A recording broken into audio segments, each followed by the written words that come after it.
Hey everyone, it's Kirby here, and this is episode 4 of me talking about The Last of Us. Where we left off last time is that the squad got out of the sewers and are now closing in on the tower. This tower has a lot of food, and Henry and Sam heard it over the radio. Now, without further ado, let's get right into this video. Now, I'm pretty sure we're still in Pittsburgh, but we entered a new neighborhood. From this point of the neighborhood, we can see the tower that Ellie and Joel and Henry and Sam are trying to get to because there's a lot of food and stuff there, apparently. Now, this part is most memorable for me because I just remember walking down it and feeling like I've been to this part of town before. And I live in a small town, and I feel like something about this feels right. Also, in one of the houses, we can find a note from Ish again, and he's basically saying how they had to leave the sewer because one open door let all of the infected in. I really like Ish's story because it explains how other people's lives were affected by the zombie apocalypse. We keep walking through the neighborhood, getting closer and closer to the tower until we pass by an ice cream truck. Sam says to Ellie that these ice cream trucks give out ice cream on the streets. Ellie asks Joel to back this up, and Joel basically says yes, and it is true, and they drive around. Now, I don't have a good reason to why I showed you this.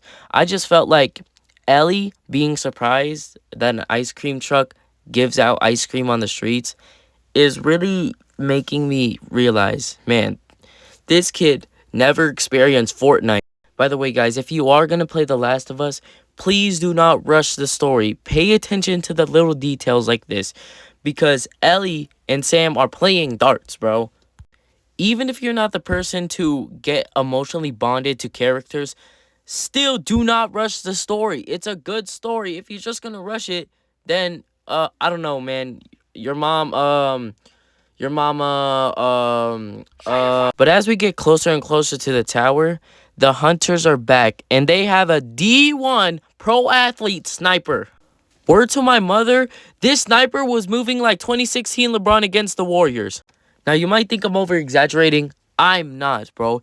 Every time you go into a house, you have to duck, and even if you duck, he will still get you.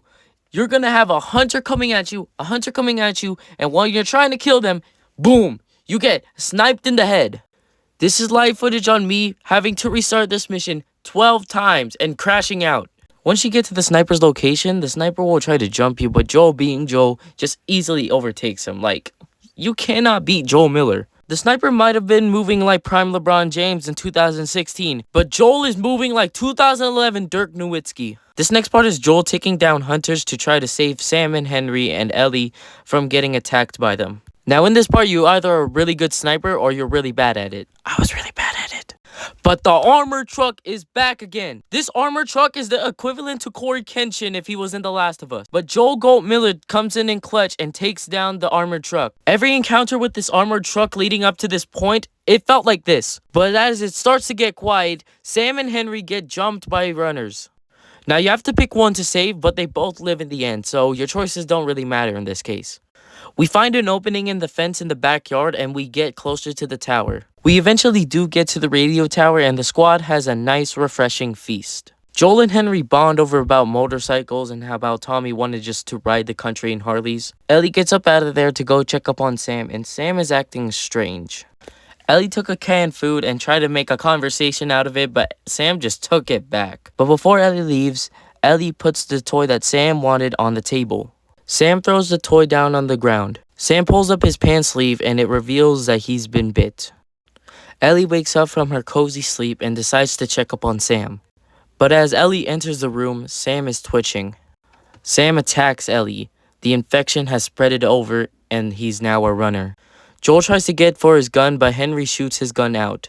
But as Joel is trying to reach for his gun, Henry does the hard thing and shoots his brother. Ellie, are you all right? Oh my God. Sam? Oh no. Sam?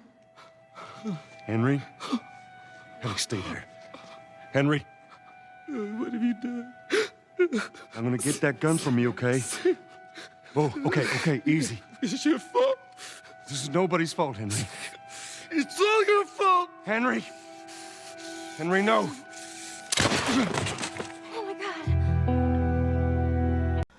It's now fall, and I did my research, and this is basically like a 3-4 week time jump. Ellie sees a sign that says Jackson County, which means they're close to Jackson City, where Tommy is. Now in this part of the game, they barely talk about what happened back in Pittsburgh. The only time they really mention it is when Ellie was walking past a grave and she remembered that she forgot to put the robot toy on Sam's grave. Once you get across, you can interact with Ellie and give her a high five. We get to an outpost of some sort and Joel tries to open it but is immediately getting aimed with guns. And tell the girl to drop hers now. Ellie, do as the lady says. Okay. Please tell me you're lost. Oh, we didn't know the place was occupied. We're just trying to make our way through. Through to where? They're all right. But you know these people? Know him. He's my goddamn brother. Tommy gives Joel a hug before letting them inside the walls. Joel thought that Tommy would be back in Jackson, but Tommy explains that he's trying to get the plant up and running. By the way, this is Maria, Tommy's wife. She picks up the radio and on the other line is a person saying they're gonna get the power back up and running. She sends Tommy with Joel and Maria stays behind with Ellie. Tommy says he has something to give to Joel because he went back to Texas earlier. He said that he went back to Joel's house and almost all the stuff was gone, but some were saved. It was a picture of Joel and Sarah. The picture was her winning an award and Joel was right behind her. Joel gave the photo back to Tommy and said he's good, and Tommy just wanted to make sure, and Joel raises his voice saying, "I'm good."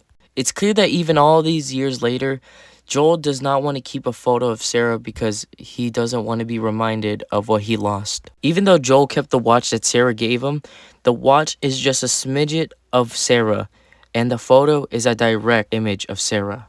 We follow Tommy and we see a group of workers trying to get the power back on and they successfully do it. Tommy takes Joel into a room so they can talk privately. Joel speaks up to Tommy and basically says Ellie is immune. Tommy doesn't buy it at first, but Joel basically says that he's seen her breathe spores in many times.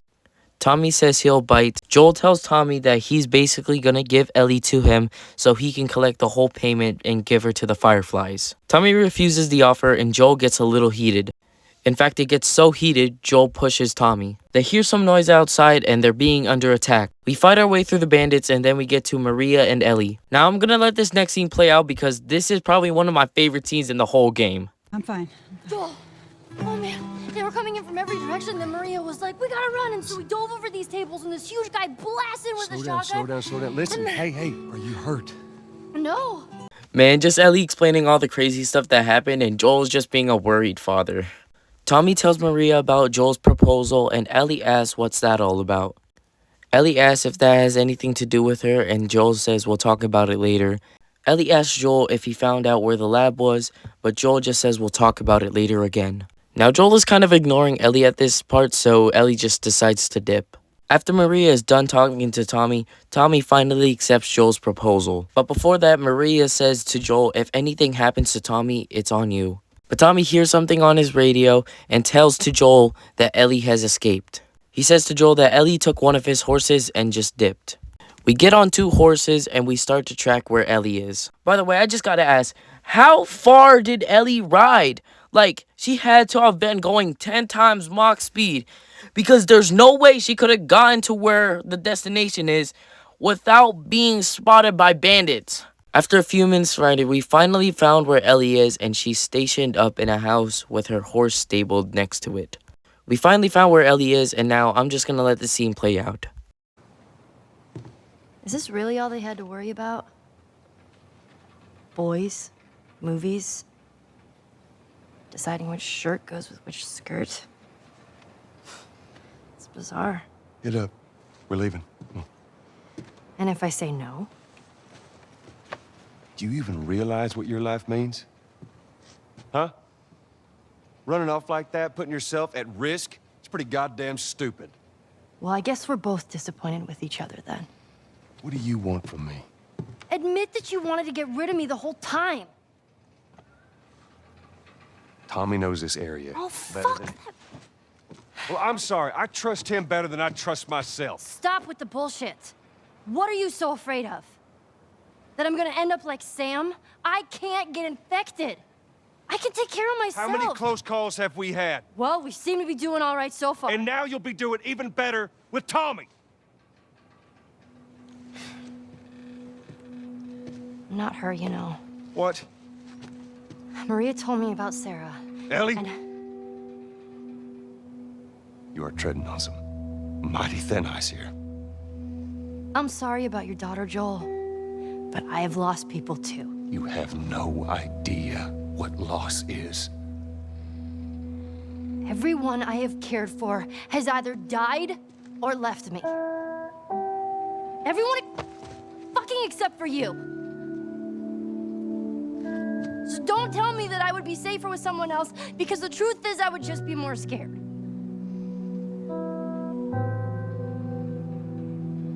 You're right. You're not my daughter. And I sure as hell ain't your dad. And we are going our separate ways.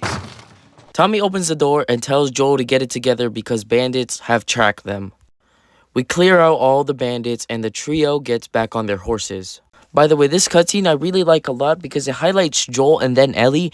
And I think Naughty Dog is telling us they're apologizing silently. Tommy brings them back to Jackson and tells them that the kids are going to have a movie night tonight. Joel asks where the Firefly Lab is, and Tommy says that it's in the University of Eastern Colorado. Before Ellie and Joel can go their separate ways, Joel asks Ellie to get off of her horse.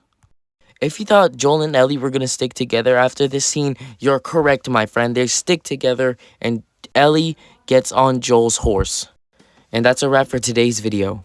I hope you guys enjoyed this episode. If you did, I would highly appreciate you guys leaving a like and maybe even subscribe. I mean, I'm still trying to grow my channel, and I want a slow burning channel, honestly. I don't want to be famous overnight. I just want a few subscribers, and then we can build up from there.